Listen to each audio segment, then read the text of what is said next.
അയ്യപ്പനൊന്നുമില്ല. അയ്യോ പണ്ടുണ്ടായിരുന്നെങ്കിൽ ഇപ്പോഴും ഇല്ലെന്നല്ല, പണ്ടും ഇല്ല ഇപ്പോഴും ഇല്ല. പണ്ടുണ്ടായിരുന്നത് വൈദ്യരായിരുന്നു, ആ വൈദ്യരിപ്പം ഇല്ല എന്ന് പറ. പണ്ട് അവിടെ വൈദ്യരിപ്പുണ്ടായിരുന്നു, വൈദ്യര്. അയ്യപ്പൻ വൈദ്യനായിരുന്നു അവിടെ. മനസ്സിലായോ? ആ അയ്യപ്പൻ വൈദ്യം ഇപ്പൊ ഇല്ല അവിടെ. അത് 1957 തീയിട്ട് ആമ്പുള്ളവർ കൊണ്ടുപോയി. ഇപ്പൊ അവിടെ ഇരിക്കുന്ന പഞ്ചലോഹത്തിന്റെ മൂർത്തിയാ, കല്ലുവാ. അതിന് മുമ്പ് നവപാഷാണത്തിനെ കൊണ്ടുണ്ടാക്കി വെച്ച അഗസ്ത്യമുനി നിർമ്മിച്ച നവപാഷാണത്തിന്റെ വിഗ്രഹമായിരുന്നു. ആ വിഗ്രഹത്തിന്റെ പുറത്തോടെ നിങ്ങൾ ഇവിടുന്ന് കൊണ്ടുപോകുന്ന നെയ്യ് തേങ്ങ, അതും 4-5 ദിവസം ഉണക്കത്തേങ്ങയ്ക്കകത്ത് നെയ്യ് കോരി ഒഴിച്ച്, പശുവിന്റെ നെയ്യ്, നാടൻ പശുവിന്റെ നെയ്യ് ഒഴിച്ച് സീൽ ചെയ്ത് 4-5 ദിവസം കൊണ്ട് അവിടെ ചെല്ലുമ്പോൾ ഈ തേങ്ങയ്ക്കകത്ത് ഒരു രാസപ്രവർത്തനം ഉണ്ടാവും. ആ രാസപ്രവർത്തനം ഉണ്ടായ തേങ്ങ ആ നവപാഷാണത്തിന്റെ മൂർത്തിയിൽ തേച്ച് പിടിപ്പിക്കും. തേച്ച് പിടിപ്പിക്കുമ്പോൾ അതിലെ നവപാഷാണം ഇതേ ചേരുമ്പോ അതിലെ പകുതി വേറെ രോഗിക്ക് കൊടുക്കണം. രോഗികൾ മാത്രമല്ല നമ്മളെ പൊക്കോണ്ടിരുന്നത്, ഏതെങ്കിലും കാര്യസാധ്യത്തിനാണ് പൊക്കോണ്ടിരുന്നത്. അല്ല, എങ്ങനെ കൊണ്ടുവന്ന് കാശ് കൊടുത്താൽ അവിടെ വെക്കത്തില്ല. അവിടെ കൊണ്ട് പ്രസാദം മേടിക്കണം. ആ പ്രസാദത്തിന്റെ മെയിൻ പ്രസാദം ഈ നെയ്യാ. ആ നെയ്യ് എടുത്തുകൊണ്ട് വന്ന് പോകുന്നതിന് മുമ്പിട്ട് എന്ത് ചെയ്യേണ്ടത് അറിയോ? ഇവിടുന്ന് ഒരു അയ്യപ്പൻ മാല ഇടുമ്പോൾ അന്നേരം മുതൽ അവൻ അയ്യപ്പനാണ്.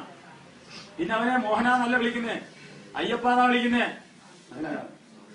മാല ഇടുന്നവൻ അയ്യപ്പൻ. അവിടെ അയ്യപ്പനുമില്ല. അവിടെ തത്വമസി എന്ന് അവിടെ എഴുതി വെച്ചിട്ടുണ്ട്. 18 പടി എന്ന് പറഞ്ഞാൽ 18 ജീവിത തത്വങ്ങളാണ്. അത് വായിച്ചുകൊണ്ട് മേലോട്ട് കയറി ഓരോ പടി ചവിട്ടുമ്പോൾ ആ ജീവിത തത്വം ഓർമ്മിച്ചുകൊണ്ട് മേലോട്ട് കയറുമ്പോൾ അവിടെ വെണ്ടക്കാശത്തി എഴുതിയിട്ടുണ്ട്, മഞ്ഞ ബോർഡിൽ കറുത്തക്ഷരത്തില് തത്വമസി. തത് അത്, ത്വം നീ, അസി ആകുന്നു, അത് നീ ആകുന്നു. ഇവിടെ അയ്യപ്പനില്ല. ഞാൻ പറഞ്ഞല്ലായിരുന്നു, ഇതാ അവിടുത്തെ നമ്മുടെ തത്വസംഹിതയാണ്. ഇത് ഒഴിച്ച് അപ്പൊ അത് പോകുന്നതിന് മുമ്പിട്ട് മാലയിട്ട് അങ്ങോട്ട് പോകുമ്പോ ആദ്യം പോയി വാവരെ കാണണം. വാവരാണ് അയ്യപ്പൻ ഏറ്റെടുത്ത കൂട്ടുകാരൻ, മുസ്ലിം. അവരിൽ നിന്ന് അനുവാദം, വാവരുടെ കയ്യിൽ നിന്ന് അനുവാദം വാങ്ങിക്കാത്ത ഒരു ഒറ്റ അയ്യപ്പനെയും അങ്ങോട്ട് ചെന്നാൽ കേട്ടത്തില്ല. കണ്ണു തുറക്കത്തില്ല എന്നാണ് ഐതിഹ്യം. ഹിന്ദുക്കളുടെ ഐതിഹ്യം പഠിച്ചു വെച്ചതൊക്കെ. അവിടെ ചെന്നാൽ കേട്ടില്ല. വാവര് പിന്നെ കുരുമുളകും അരിയും അവിടെ നിവേദ്യം അവിടെ കൊടുക്കണം, ദക്ഷിണ വെക്കണം. അപ്പൊ ആ പുള്ളിക്കാരൻ അനുവാദം കൊടുക്കും. അനുവാദം കൊടുക്കുമ്പോഴാണ് തുള്ളിച്ചാളുകണ്ട ആർക്ക് വിളിക്കും. ആർക്ക് വിളിച്ച് ഒരു തോലൊക്കെ തരും. അതുകൊണ്ട് അവിടെ കിടന്ന് ഓടും. കേട്ടിട്ടുണ്ടതൊക്കെ? അതുകൊണ്ട് അവിടെ നടക്കും. എന്തിനാ ആ തുള്ള? എന്തിനാ പെർമിഷൻ തന്നെ? ആര്? വാവര് പെർമിഷൻ തന്നെ അയ്യപ്പനെ കാണാൻ. അതിന് സന്തോഷം കൊണ്ട് പോയി അവിടെ ചെന്ന് ഈ കർമ്മങ്ങളെല്ലാം ചെയ്തിട്ട് ഇനിയാണ് കളി. ആ നെയ്യും കൊണ്ട് എവിടെ വരണമെന്നറിയോ? ചേർത്തല അർത്തിങ്ക പള്ളി വരണം. പള്ളി വരുമ്പോൾ അവിടെ അയ്യപ്പന്മാർക്ക് കുളിക്കാൻ ഒരു കുളമുണ്ട്, അയ്യപ്പൻ കുളം.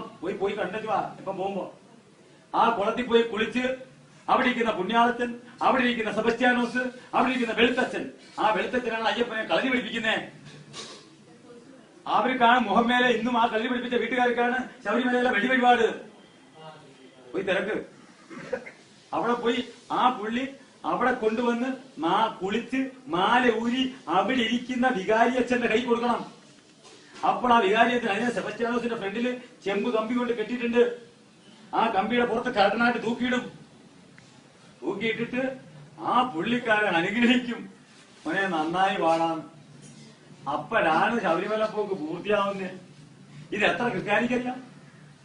ഇത് എത്ര ഹിന്ദുക്കറിയാം? ഇത് എത്ര മുസ്ലിമിനറിയാം? കാരണം ഇത് മൂന്നിനെ ഒരൊറ്റ കുടക്കീരി നിർത്തിക്കൊണ്ട് പണ്ടുള്ളവൻ കളിച്ച് ഇത് തങ്ങളിൽ വേറെ വേറെ അല്ലായിരുന്നു. വേറെ വേറെ മതം പറയുന്നെങ്കിലും അഭിപ്രായം പറയുന്നെങ്കിലും മതം അഭിപ്രായം. ഒരു 3 എണ്ണവും ഒരു തന്തയുടെയും നല്ലൊരു മക്കളായിരുന്നു ഒരു വിചാരം പണ്ടുള്ളവരുണ്ടായിരുന്നു. അവൻ അങ്ങോട്ടും ഇങ്ങോട്ടും അടിപ്പിച്ചില്ല. അവൻ വോട്ട് ബാങ്ക് ഉണ്ടാക്കിയില്ല. ഇന്ന് കുറെ നാളുകൊണ്ട് കുറെ വോട്ട് ബാങ്ക് ഉണ്ടാക്കി. ഇവനെല്ലാം നമ്മളെ പരസ്പരം അടിപ്പിച്ച് പിരിപ്പിച്ച ഈ ബ്രിട്ടീഷുകാരനെക്കാട്ടിയും വൃത്തികെട്ട ഈ വർഗത്തെ എപ്പ തിരിച്ചറിയുന്ന ചെന്നായ്ക്കളുടെ വർഗത്തെ തിരിച്ചറിയുപോയി.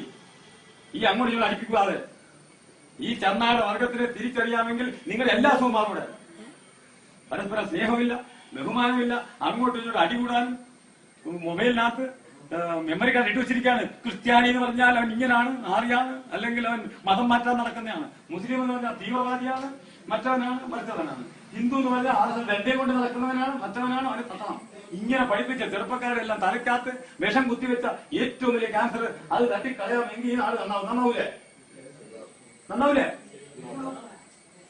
പറ്റുമെങ്കിൽ ഇറങ്ങി ഈ ചെന്നായ വർഗങ്ങളെല്ലാം തിരിച്ചറിയും, നാട് നന്നാവും. ഞാൻ ഒറ്റക്കെട്ട് പറഞ്ഞിട്ട് കാര്യമില്ല. അതെല്ലാം ഞാൻ ആ പള്ളിയിൽ പോയിട്ട് ഞാൻ ഷൂട്ട് ചെയ്ത് അപ്പൊ ഇരിക്കുന്ന അച്ഛനുമായിട്ട് ഞാൻ